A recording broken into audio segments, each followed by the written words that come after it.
성도님들 설 명절 잘 보내셨어요? 네, 평안하셨습니까? 스트레스 없으셨어요? 괜찮으셨죠? 설 명절 때 스트레스 많이 받고 스트레스 증후군도 있고 그리고 막 많이 싸우고 다투고 귀한 시간이 이렇게 변질되는 경우가 많이 있어요. 대부분 이제 어르신들이 이제 덕담하신다고 하면서 그렇죠? 그 어떤 말씀 한마디에 상처도 받고 언제 결혼할 거냐 직장 문제는 어떻게 할 거냐 스트레스 받는 거죠. 그 시간이 가기 싫어지고 막 부담되고 그렇죠? 잔소리처럼 막 들려죠. 잔소리는 누가 제일 많이 하죠? 잔소리는 부모님들이 제일 많이 하시죠. 잔소리. 왜 잔소리를 하시죠? 자녀니까 잔소리를 하는 거예요. 남의 자식이면 관심도 없어요. 말할 필요도 없죠. 말할 이유도 없겠죠. 내 사랑하는 새끼니까 잔소리가 나가는 거예요. 어떤 분들은 그렇잖아요. 부모님 먼저 돌아가셔서 옛날 아빠 엄마가 나에게 했던 그 잔소리가 무척 그립다. 사랑의 잔소리. 잔소리만이 아니었구나. 그런 이야기도 있고. 자녀니까 잔소리하고요. 그리고 부모들은 기본적으로 이런 마인드가 있어요. 자녀들이 잘못되는 걸 못 봐요. 자녀들이 잘못되는 걸 못 봐요. 그러니까 자녀들의 실패를 최소화시키고 싶은 거예요. 부모들. 완벽하게 살아갈 수는 없죠. 근데 자녀들의 실패를 최소화시키기 위해서 이러면 안 된다. 저러면 안 된다. 그렇게 하면 안 돼. 계속 잔소리가 나갈 수밖에 없는 것 같아요. 알죠? 부모님들도 이게 잔소리가 이게 자녀들한테 이게 짜증나겠다. 그런 걸 알아요. 근데 부모라는 그 본능과 그 심장 때문에 그게 이성적으로 잘 컨트롤이 안 되는 것 같아요. 잘못될까봐 잔소리가 나가고요. 그리고 긍정적으로 잘 되라고. 명절 때도 어르신들이, 친척들이 툭툭 내뱉는 그 마음의 깊은 정서는 잘 되라고 하는 어떤 진심이죠. 근데 지혜가 없어서 이게 이제 소통이 안 되는 경우도 있는 거죠. 잘 되라고. 내 사랑하는 자녀들, 가족들 행복하고 이익이 넘치고 유익한 인생 됐으면 좋겠다라는 그러한 마음으로 그런 말씀들을 하는 것 같아요. 사람들이 이렇게 전해주는 이런 한마디보다 비교할 수 없는 누구세요? 우리 하나님의 말씀. 우리 하나님의 말씀. 우리 아까 찬양했죠. 아름답고 귀한 말씀, 생명샘이. 그 찬양하면서 뭔가 마음이 굉장히 막 좋지 않아요? 그렇죠? 말씀과 함께 살아가는 우리의 인생들이 얼마나 복된. 세상 사람들은 모르죠. 이거 몰라요. 자, 그래서 오늘 말씀의 제목이 하나님께서 우리에게, 나에게 말씀하시는 이유가 무엇일까? 때로는 잔소리처럼 막 들리기도 하고. 그렇죠. 그런 경우가 있지만. 그 이유가 뭘까요? 서두에 제가 인간적인 어떤 이런 상황에서 말씀드린 것과 똑같아요. 우리 누구예요? 하나님의 자녀니까. 이 성령책이 있죠? 이 성령책은 지구촌 모든 사람을 위해서 기록하신 게 아니에요. 모든 인간에게 기록한 게 아니에요. 이 하나님의 말씀은 하나님이 택한 백성들, 자녀들에게 말씀하시는 거예요. 어떻게 보면 우리 하나님은 굉장히 편애적이다. 편애적이다. 하나님이니까 모두를 막 다 사랑해야 되는 거 아니에요. 물론 모두를 사랑하고 죄인들을 사랑하죠. 백성들하고만 소통하신다는 거예요. 우리는 하나님의 소통 대상이에요. 우리에게만 알려주세요. 우리에게만 일러주세요. 여기 1절에 보세요. 16장 1절. 내가 이것을, 복된 것이잖아요. 비밀이잖아요. 내가 이것을 너희에게 이름은 너희에게만이에요. 불특정 다수가 아니에요. 극소수들, 택한 백성들, 자녀들에게만 알려주시고 일러주신다. 그러니까 우리는 특혜죠. 우리는 메리트가 있는 사람들이죠. 그리고 사랑하기 때문에, 우리를 사랑하기 때문에 하나님의 말씀을 러브레터로 생각하잖아요. 하나님의 말씀을 나를 향한 그리스도의 신랑 연애 편지예요. 우리가 잘못되지 않기 위하여, 우리가 불행한 인생, 고통스러운 인생 살지 않기 위하여 말씀하시는 거예요. 제가 오늘 설교하잖아요. 성도님들이 불행의 세계에 빠지지 않도록 지금 설교하는 거예요. 고통받는 인생 되지 않도록. 그러니까 때로는 하나님의 말씀을 들을 때, 교회에서 개인적으로 하나님의 말씀을 볼 때 뭔가 다가오는 게 있을 거예요. 하나님께서 말씀을 통해서, 하나님은요 상황을 통해서, 사람을 통해서도 우리에게 메시지를 주지만 보편적으로, 일반적으로 말씀을 통해서 우리에게 사인을 주십니다. 사인. 계속 사인을 줘요. 그 사인 중에 적신호도 주세요. 야, 너 지금 이렇게 하면 안 돼. 이렇게 살면 안 돼. 너 지금 상태가 좀 안 좋아. 말씀을 통해서 적신호 주는 거예요. 왜 그렇죠? 불행과 고통을 미련에 잠재하기 위해서. 때로는 말씀을 통해서 우리에게 예방하시잖아요. 예방. 미리 알려주시잖아요. 이렇게 준비해라. 이렇게 대비해라. 예방시키는 거예요. 고통 속에서 우리가 승리하기 위해서. 그리고 누구보다도 우리가 잘 되기를 원하죠.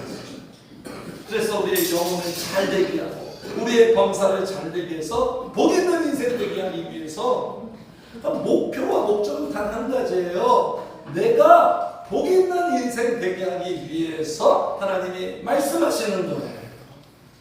불행은 멀어지고 행복은 가까워지는 인생 되기 위해서. 우리가 행복해야, 우리가 서로 축복해야 주님이 영광을 받으시니까.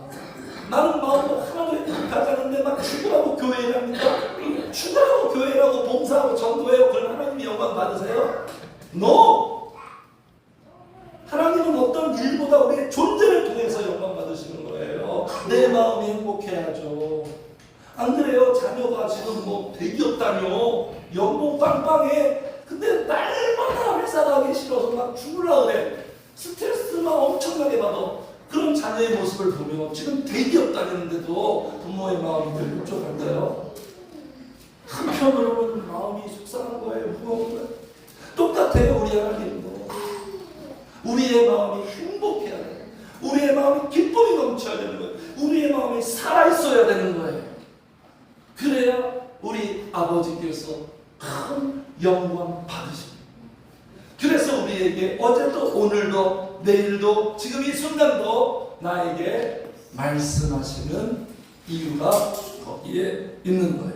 자, 그래서 오늘 본문에 보니까 1절에 이렇게 시작합니다. 내가 이것을 너희에게 이름은 이렇게 시작하고요. 4절도 보니까 오직 너희에게 이 말을 한 것은, 그리고 7절도 보니까 그러나 내가 너희에게 실상을 말하노니 말씀하시는 이유가 있다는 거예요.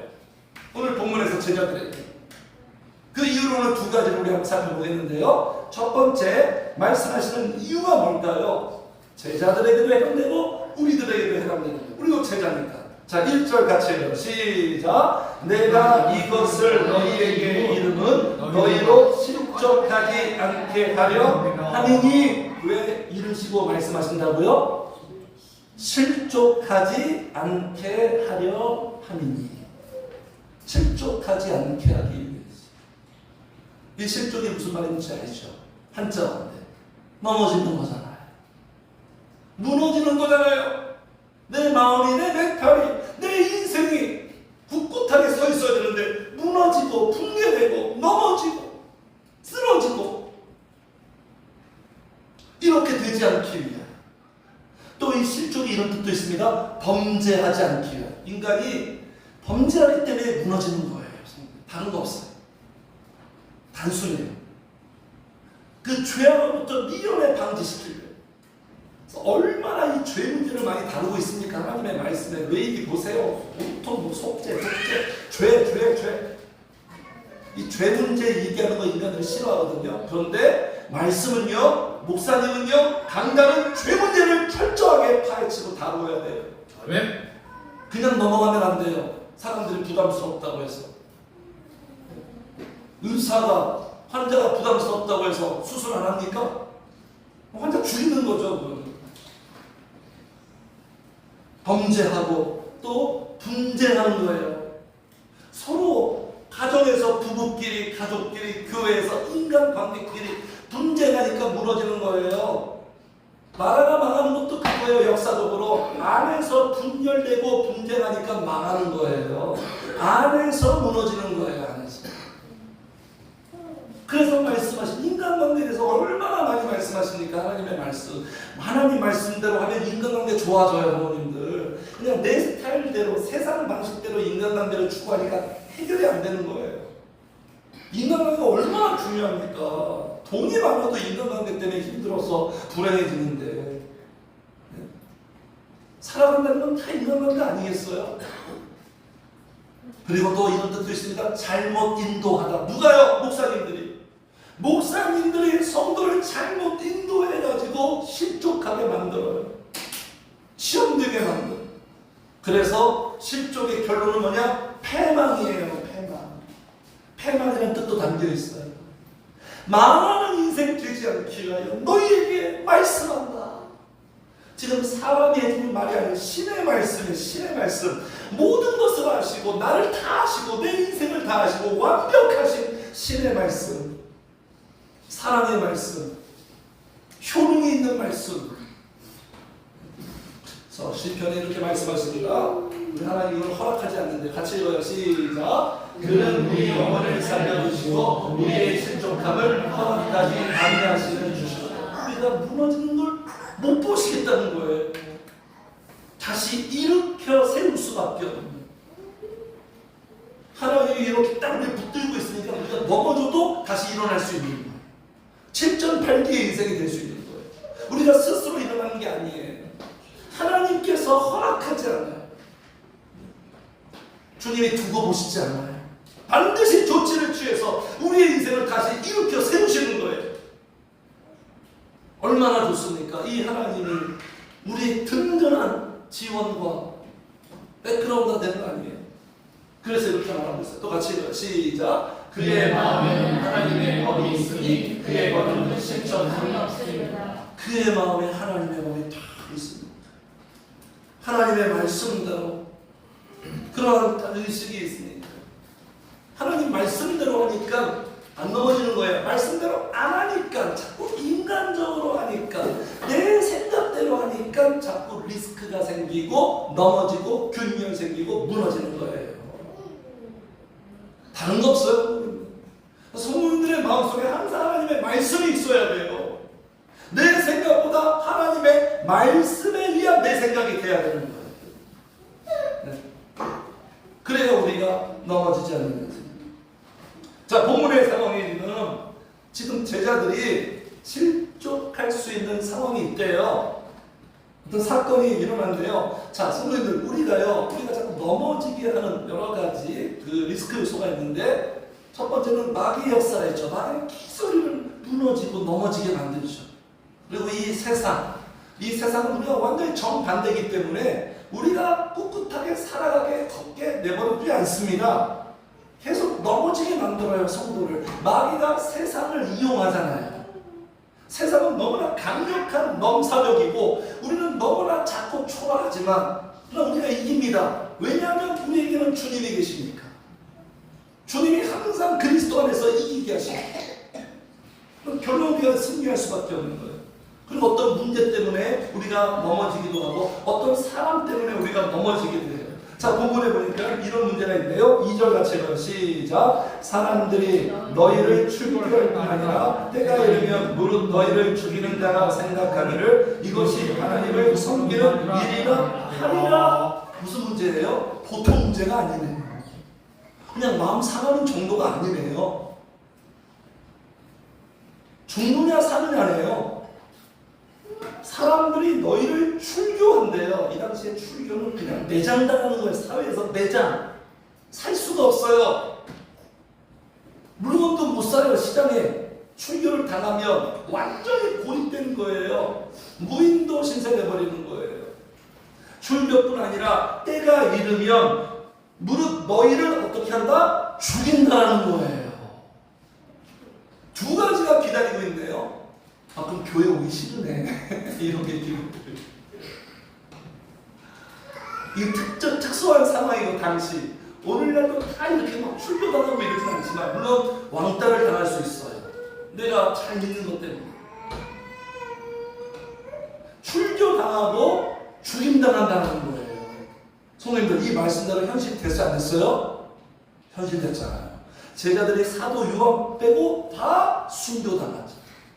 그래서 사도행전 1장 8절에 이런 말씀이 있습니다. 성령이 임하면 너희가 증인이 되리라. 그 증인이 무슨 뜻이냐면 순교자예요. 순교자.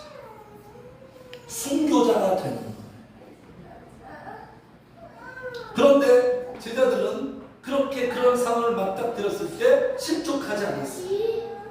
영광이라고 생각했어요. 자, 이렇게 죽이는데 이 죽이는 자가 무슨 생각으로 죽이냐면 정말 어이가 없고 정말 무서운 장면이 나옵니다. 주님의 말씀 속에 인간이 제일 무서운 존재인 거예요. 귀신은 안 무서워요. 인간이 무섭지. 자, 읽어보겠습니다. 죽이는 자가 생각하기를 시작. 이것이 하나님을 섬기는 일이라 하리라. 어떻게 생각하십니까? 무섭지 않아요? 사람 죽여놓고 이게 하나님을 섬기는 일이라고 당당하게 생각한다는 거예요.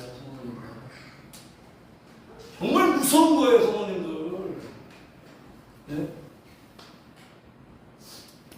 잘했다고 생각한대요. 잘했다고 사람 죽여놓고 최악의 행동을 해놓고 하나님께 칭찬받을 행동했다고 자화자찬한대요. 이게 말이 됩니까, 성도님들? 인간적으로 그게 말이 돼요? 미친 일 아니에요, 이거? 완전히 비정상인데 정상으로 생각하고 있어요. 그냥 이 사람들은 이렇게 생각한다는 것 자체가 전혀 몰라요. 전혀 몰라. 막 나가는 거예요. 그래서 우리가 뉴스에 보면 저기 이슬람 테러 강경주의자들 막 테러 하잖아요. 막 자살폭탄 막 사람 죽이잖아요. 죽여놓고 그들이 무슨 멘트 남기는 줄 아십니까? 신은 위대하다. 그들이 무슨 생각해요?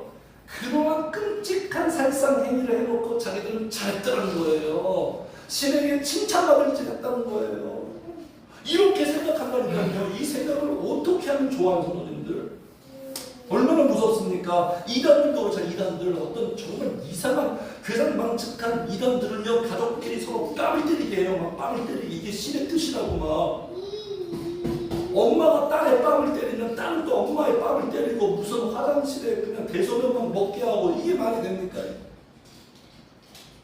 이게 말이 되냐고요. 그래놓고 이게 신의 뜻이라고 이렇게 해야 신의 뜻을 우리가 순종하는 거예요. 다른 사람 갈 필요도 없어요, 성도님들. 우리가 정말 이 신약의 많은 부분들을 기록하고 하나님께 정말 역사상 가장 귀하게 쓰임받았던 한 사람 누굽니까? 예수님의 제자도 있지만 사도 바울 아니 사도 바울. 사도 바울이 주님 만나고 성령님 임하기 전에 어떤 인간이었는지 아십니까? 그의 비포 시절이 보여드릴게요. 한번 같이 읽어요. 시작. 사울은 그가 죽임당함을 받으리라. 보세요. 누가 죽었어요? 하나님의 사람 스데반이 죽었어요. 이 말씀 그대로 죽임당했어요. 돌에 맞아 죽었어요. 얼마나 아팠을까요? 돌에 맞았으면. 그러면 이건 정말 하나님 앞에 가장 완악하고 가장 하나님의 진노가 일어나는 그 일을 사울이라는 인간이 그의 죽임을 어떻게 여긴다고요? 마땅히 여긴대요. 잘했다. 이렇게 해야 된다. 이렇게 해야 하나님께 영광입니다. 성도님들, 우리 인간들이 이룰 수 있어요. 저는 이 말씀을 98년도인가 처음 저에게 다가왔는데 충격받았어요. 28살 때 어떻게 이럴 수 있지? 이 죽음을 어떻게 마땅히 여길 수가 있지? 가슴 통탄할 일인데 통곡할 일을 이걸 어떻게 마땅히 여기지? 와, 인간이 이렇게까지 가는구나.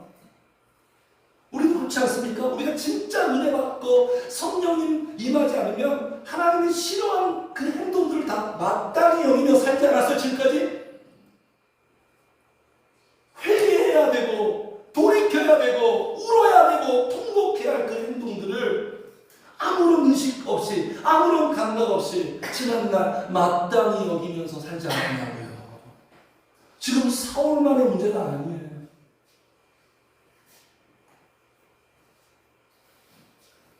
종교는 무서운 거예요. 그래서 종교는 사람을 잡습니다. 예수님 죽인 인간들 누구예요? 종교인들이에요. 목사님들이 예수님을 죽였어요. 당시의 목사님들. 종교는 죽이고요, 신앙은 살려요. 그래서 제 목표가 뭔지 아십니까? 교회만 다니는 종교인 만들고 싶지 않은 거예요. 교회만 다니는 종교인, 교회 다니는 게 무슨 의미가 있어요? 물론 교회 나와야죠. 교회 다니는 종교인이 아니라 몇 가지 매뉴얼들을 성실하게 해내는 종교인이 아니라 진짜 신앙인, 진짜 신앙. 그 신앙이 나를 살리고요, 내 가족을 살리는 거예요. 종교는 그 누구도 못 살려요. 오히려 죽인다니까요. 오히려 죽여요. 목사님이 신앙이 없고 목사님이 종교주의자면 성도들 아무리 설교 잘해도 다 죽여요. 다 죽이는 거예요, 그냥. 무서운 거예요, 성도는. 그래서 교회에서 힘들게 하는 사람들 있잖아요. 교회에서 힘들잖아요. 사람 때문에 때로는. 교회가 힘들면 안 되는데 힘들게 하는 사람들 있잖아요. 그 사람들 어떤 사람들? 영적인 사람들인가요? 하나같이 다 종교인들이에요. 육신적인 사람들이에요. 성모님들, 사람이 있는 거예요. 사람. 결국 사람이 해결책. 그런 드라마 제목 있잖아요. 한번 같이 해주세요. 타인이 지옥이다. 사람이 지옥인 거예요. 환경이 지옥이 아니에요. 사람이 피말려 죽여요. 그러니까 주님이 이제 그 이유를, 이렇게 생각하는 그 이유를 지금 3절에서 그대로 밝혀버리십니다. 3절 같이 읽어요. 시작. 그들이 이런 일을 할 것은 아버지와 아들을 알지 못합니다. 왜 그런다고요? 알지 못해서. 항상 이게 문제예요. 인간의 문제를 단지 찾지 마세요. 이게 문제의 본질이에요. 성모님들, 내 삶에 어떤 문제가 있습니까? 내 삶에 어떤 해결될 문제가 있습니까? 그 문제의 원인은 딱 이거예요. 주님을 몰라서 그런 거예요. 하나님을 알지 못해서, 하나님을 알지 못하면 다 알지 못하게 되어 있어요. 그렇게 만들었어요. 세상의 모든 지식을 다 섭렵하고 통달해도 주님 모르면 모르는 인생 되는 거예요. 물음표 인생 되는 거예요. 그래서 성도들께 알지 못하면 누군가를 반드시 죽이게 되어 있어요. 어떻게 죽여요? 흉기로 죽이는 게 아니에요. 입으로 죽일 수 있죠. 입으로 죽일 수 있죠. 입으로 죽여요. 우리의 모든 언어가 다 흉기예요. 흉기로 상처는 시간이 되면 아무지만 누가 나한테 내 비수를 꼽는 그 말은 평생 가도 잊혀지지 않는 말이 있어요. 우리의 한마디 한마디가 얼마나 무서운 줄 아십니까? 그 잠언에, 그래서 언어에 대해서 많이 나오잖아요. 말로 죽이고, 행동으로 죽이고, 우리의 모습으로 죽이고, 저 사람만 보면 막 마음이 힘들어지고 다운되고, 그 사람 모습 자체, 존재 자체가 누군가를 살려야죠. 그 사람 보면 다시 마음에 힘이 나, 용기가 생겨, 위로가 돼. 이런 존재가 아니에요. 종교에는 그렇게 할 수가 없어요. 주님 모르면. 주님을 아는 사람이 누군가에게 그런 축복의 영향력을 줄 수 있는 거예요. 향기를 줄 수 있는 향기. 주님을 모르면 아무리 향수를 발라도 악취가 나게 되어 있고요. 주님을 알면 나의 모습, 소소한 나의 소탈한 모습일지라도 향기가 나옵니다. 그래서 우리의 마음을 이렇게 좋게 하는 거예요. 이게 다 마귀의 속성이잖아요. 죽이는 건 마귀잖아요. 성령님이 죽이는 자체가 마귀가 죽이지, 마귀. 그러니까 더 교묘한 건 뭐냐면 위한다고 하면서 죽여. 위한다고 하는데 죽여요. 두 번 죽이는 거 이거는. 내가 너를 얼마나 위하는데 너를 향한 이 진심이야. 그러면서 근데 그 행동 자체가 하나도 도움도 안 되고 유익도 안 돼. 역효과나는 거예요. 성도님들 무엇이 고통인 줄 아십니까? 인간관계 주님을 알지 못하는 사람과 함께 사는 게 고통이에요. 그게 힘든 거예요. 다른 거 없어요. 너무너무 안 맞으니까 맞을 수가 없죠. 맞는 거 자체가 이상한 거 아니에요? 내가 신앙이 지금 막 기도해서 좋아지는데 지금 안 믿는 사람하고 같이 있어요? 잘 맞는다 말이 안 되는 거예요. 저는 안 맞는 게 정상이 안 맞는 게 지난주 말씀처럼 나를 막 미워하는 게 그게 정상이에요.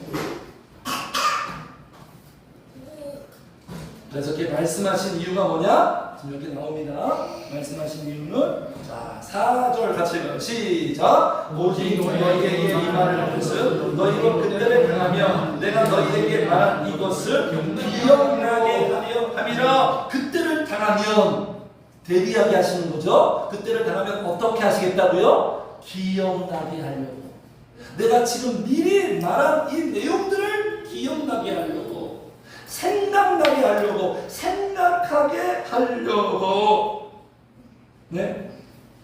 그러니까 왜 이렇게 기억나고 생각하게 함으로 말미암아 마음이 무너지지 않도록 하려고, 실족하지 않게 하려고, 멘탈 붕괴되지 않도록.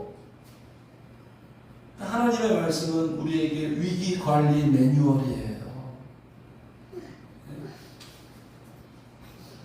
그래서 성도님들 이런 상황을 만났을 때 누군가가 나를 막 힘들게 해요. 육신적인 사람들이, 종교인들이, 때로는 세상 사람들이 직장 생활할 때, 어떤 인간관계 할 때 나를 힘들게 할 때 그런 상황을 만납니다. 반드시 만나게 되어 있어. 우리가 살아갈 때 믿는 사람하고도 힘들죠. 우리 완벽하지 않으니까. 예수 믿고 교회 다니면 다 해결되는 게 아니에요. 이런 상황에 우리가 봉착했을 때 무엇을 기억하고 생각하느냐? 왜 저 사람은 나한테 이럴까? 거기에 너무 빠져들지 말고 이렇게 생각하라는 거예요. 같이 합시다. 저 사람이 몰라서 그런 거다. 그렇게 생각하래요. 저 사람이 은혜 받지 못해서 그런 거예요. 저 사람이 주님 만나지 못해서 마음이 힘들어서 그런 거예요. 이렇게 근원적으로 볼 줄 알아야 되는 거예요. 몰라서 그런 거예요. 몰라서. 이렇게 생각할 때 그 사람이 조금이라도 마음이 힘들죠. 상처가 되는데 누가 마음이 좋겠어요. 마음은 타격을 받아서 물론 힘들지만 그러나 마음 한켠으로는 그래도 조금이라도 이해할 수 있는 거예요. 그 사람을 이해할 수 있고요. 긍휼히 여길 수 있는 거예요.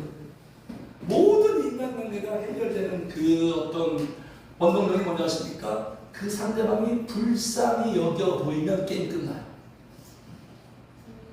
그래서 마태복음 5장에 우리를 긍휼히 여기는 자 이렇게 소개합니다. 긍휼히 여기는 자는 긍휼히 여김을 받아서 그렇다. 하나님도 나를 불쌍히 여겼으니까 나도 저 사람을 불쌍히 여겨야 해. 이런 생각을 하는 거죠. 그러면서 한 걸음 더 나아가서 성령을 더 의지를 하면서 힘을 내서 그 사람을 용서하는 단계까지 가려고 합니다. 이해와 긍휼과 용서, 이 세 가지의 승리의 단계를 밟게 되는 거예요. 왜? 어떻게? 하나님이 그래서 말씀하시는 거예요. 이 꼬여있는 인간관계, 이 망가져가는 인간관계, 이 힘겨운 인간관계 우리에게 복되게 하시게 하려고. 그러니까 이렇게 할 수 있는 건 항상 이런 자기에 대한 인식이 있어야 돼요. 나도 그랬는데 뭐 내가 너보다 잘난 거 하나도 없어. 내가 너보다 인격이 좋은 것도 아니고 마음이 넓은 것도 아니야. 나도 은혜 받지 못했으면 너랑 똑같았을 거예요. 그러니까 바울이 그래서 자기를 막 괴롭히고 학대하고 고문하는 유대인들을 이해하고 용서한 게 바로 그거예요. 나도 한때는 너희들처럼 그랬다.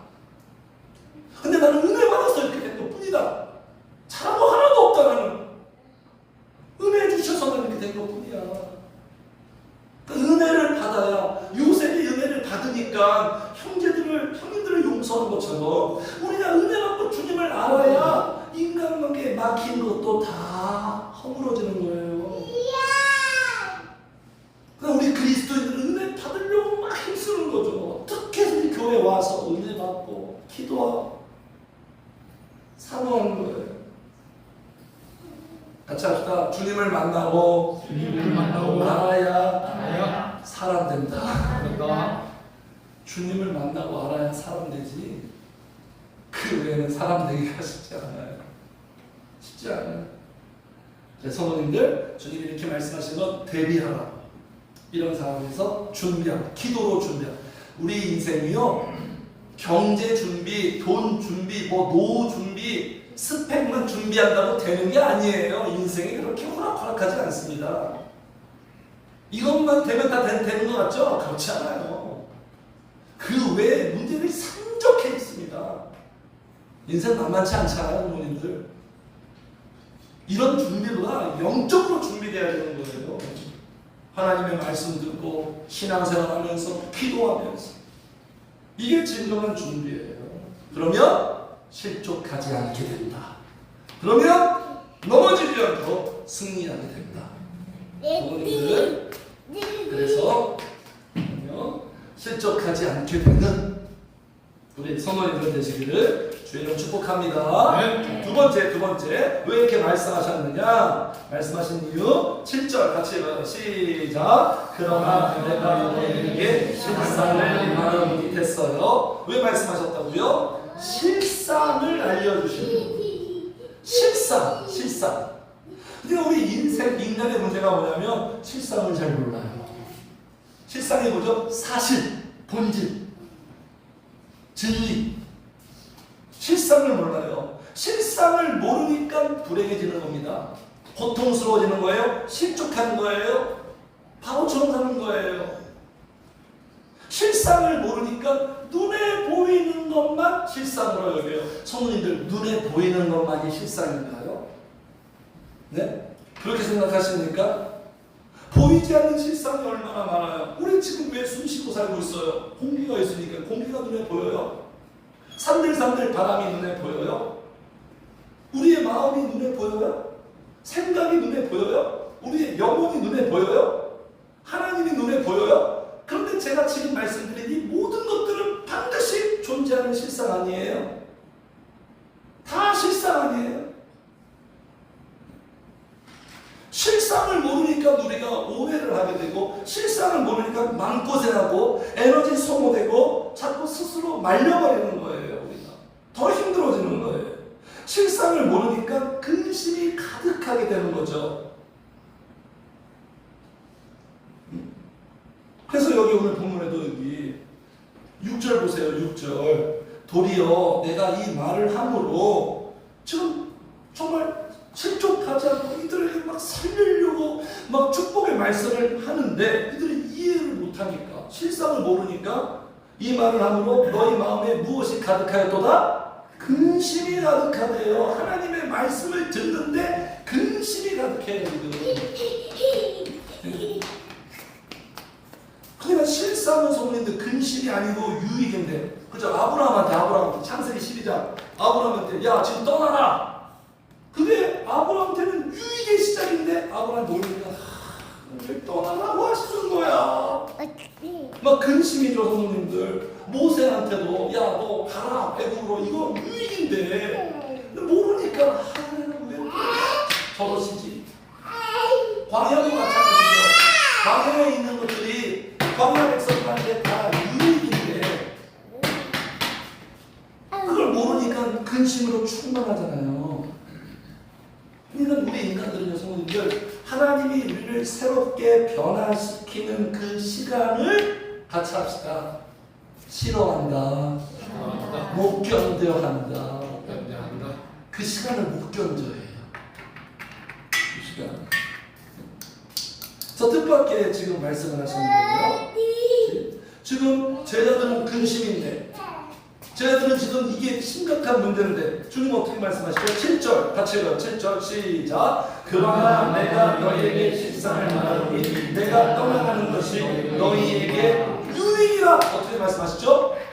유익이래요. 유익이래. 실상은 유익이다. 예. 지금 내가 떠나가는 게 너희한테 근심이 아니고 이 상황이 너희들한테 지금 문제가 아니고 오히려 유익이다. 유익.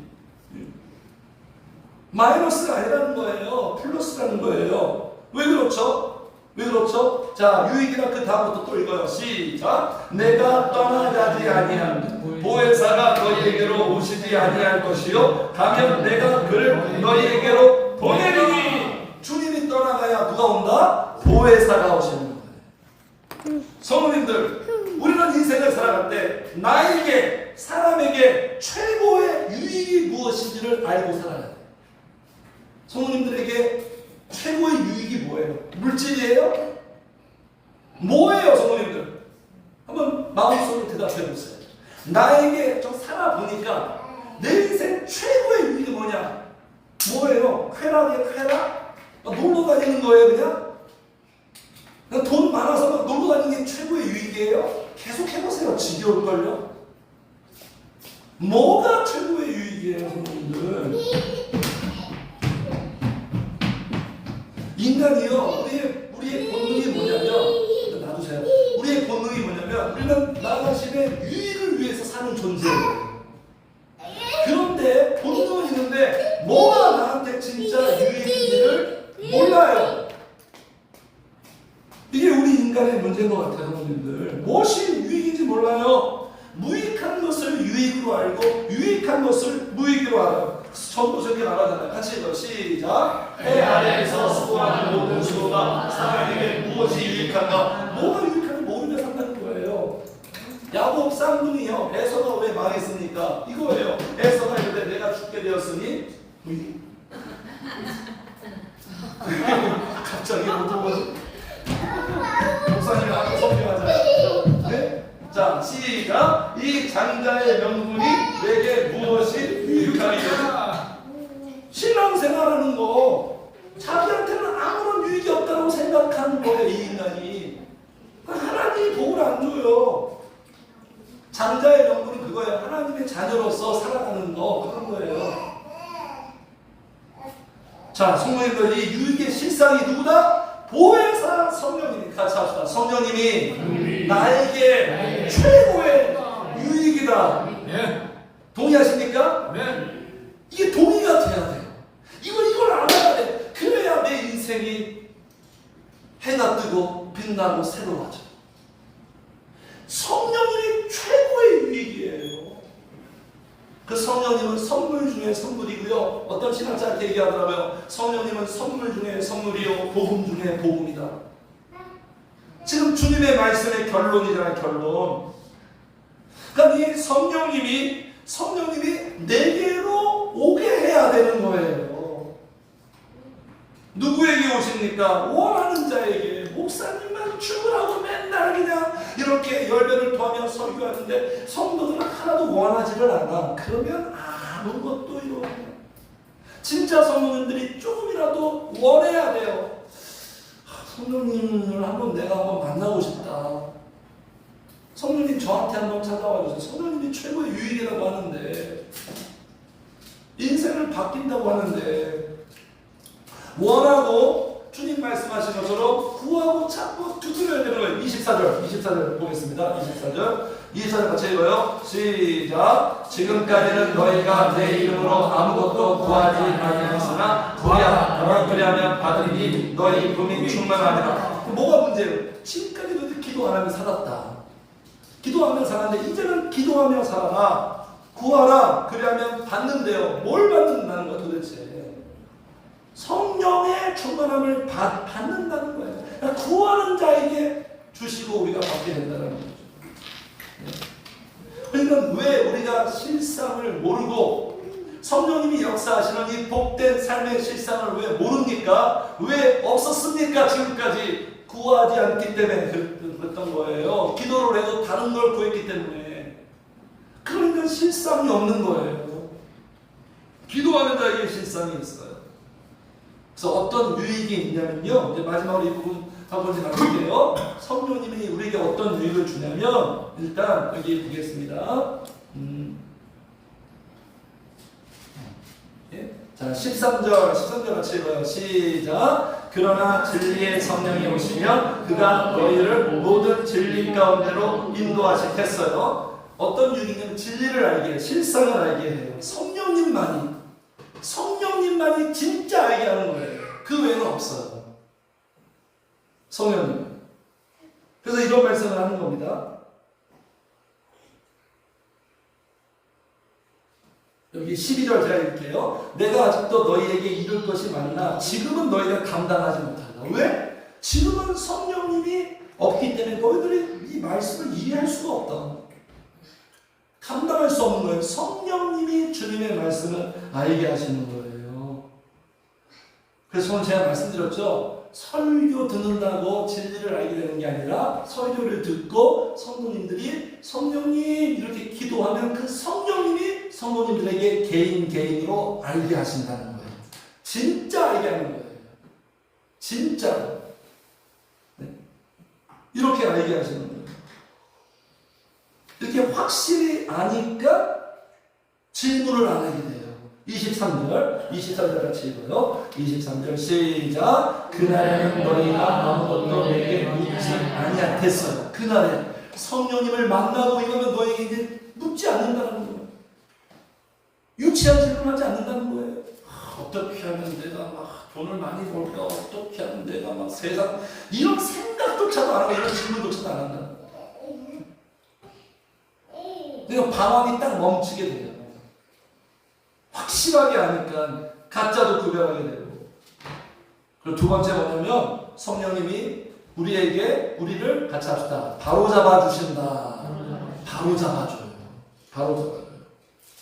자, 이게 여기에 이렇게 나옵니다. 8절 같이 읽어요. 8절 시작. 그가 와서 죄에 대하여 의에 대하여 심판에 대하여 세상을 책망하시리라. 여기에 한글 성경에는 책망이라고 나와 있지만 여기 헬라어 성경에는 바로 잡아주신다. 그가 와서 바로 잡아준다. 바로 잡고 교정한다는 건 무엇이 전제된 거예요? 왜곡되어 있다는 거예요.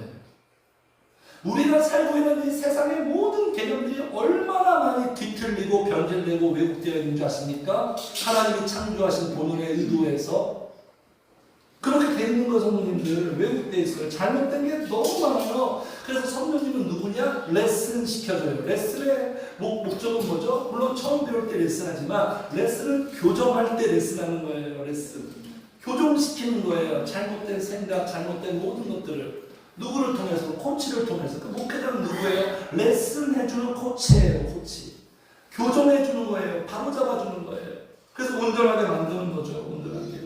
자, 바로 잡을 게 뭐냐면 여기 8절이에요. 8절 한 번 더 읽어요. 시작. 그가 와서 죄에 대하여 의에 대하여 심판에 대하여 세상을 책망할까. 세 가지를 바로 잡는데 첫 번째는 죄, 두 번째는 의, 세 번째는 심판이에요.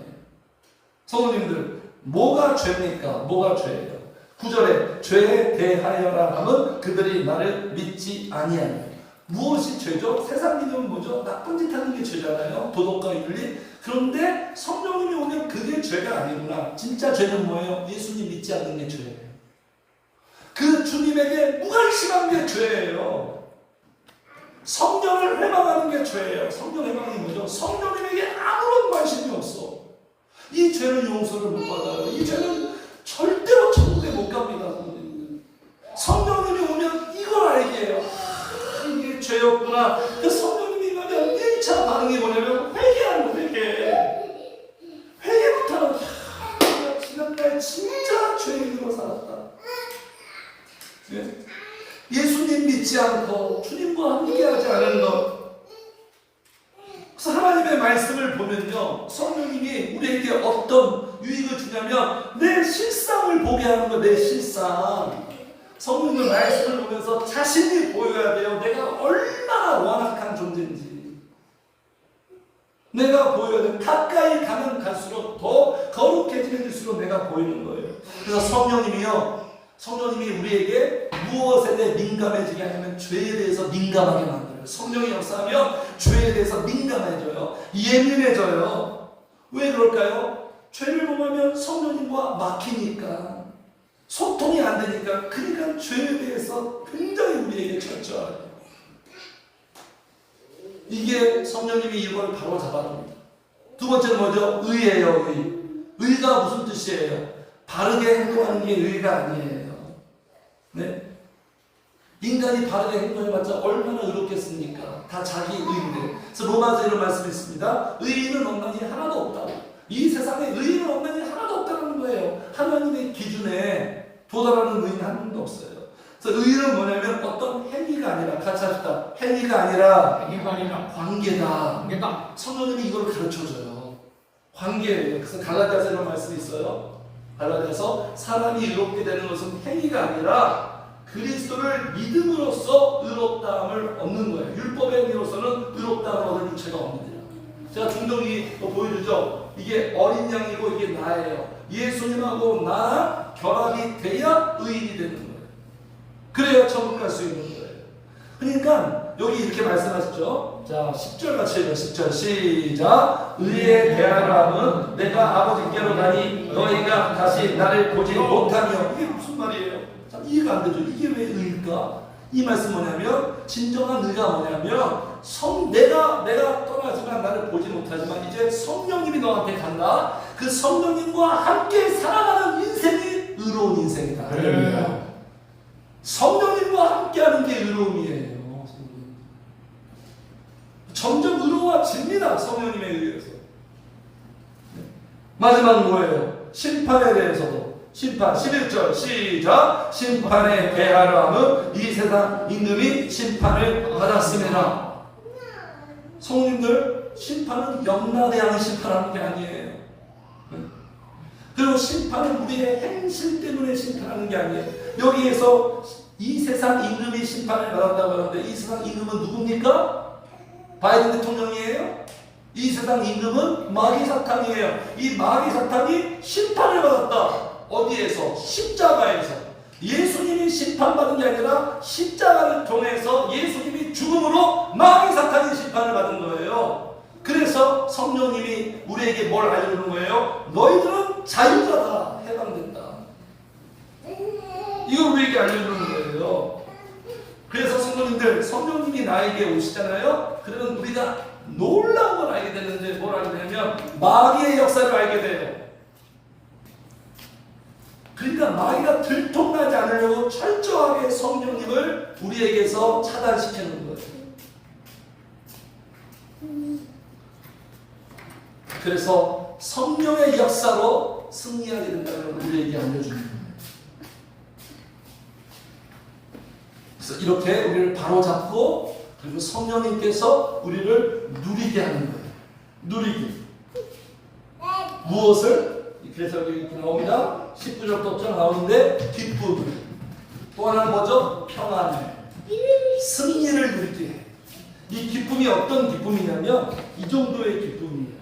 22절 같이 읽어요. 시작. 지금은 너희가 근심하나 내가 다시 너희를 보니 너희 마음이 기쁠 것이요 너희 기쁨을 빼앗을 자가 없으리라. 성령님을 통해서 만나는 기쁨은 이 세상의 그 어떤 기쁨과 비교가 안 돼서, 이 세상의 그 어떤 기쁨이 빼앗을 수가 없대요. 압도적인 거예요.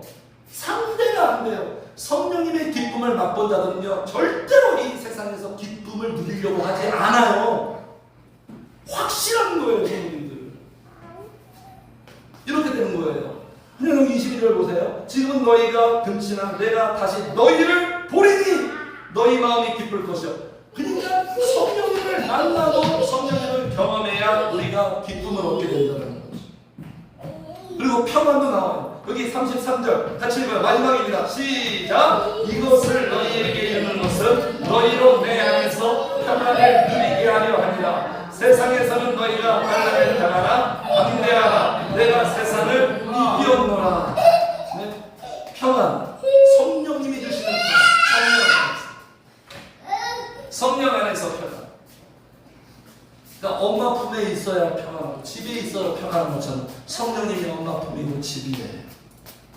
그래서 승리하게 한다. 예수님이 승리한 것처럼 우리도 승리하게 한다. 예수님의 평행 이론을 내가 이겼으니까 너도 이길 거야. 내가 너를 이기게 할 거야. 그 이기는 능력이 뭐냐면 담대함이다. 33절 담대함. 이 담대함은 영적으로 강해지는 거예요. 그리고 확신. 사람이 담대함은 두 개예요. 우리가 영적인 힘이 생기고 확신이 생겼을 때. 이 담대함. 그래서 이런 유익을 주는 거예요. 여기까지가 주님이 우리에게 말씀하십니다. 자, 말씀하신 이유 첫 번째 뭐다? 실족하지 않게. 점점 승리를 축복합니다. 두 번째는 뭡니까? 성도님들, 우리에게 실상, 우리에게 유익, 이 말씀들이 말씀하신 대로 그대로 이루어지시기를, 성도님들의 인생에 유익이 넘치시기를, 그런 실상들이 있으시기를 주의 이름 축복합니다. 네. 찬송하겠습니다. 196장. 자, 우리 힘있게 박수 치면서 찬양해요.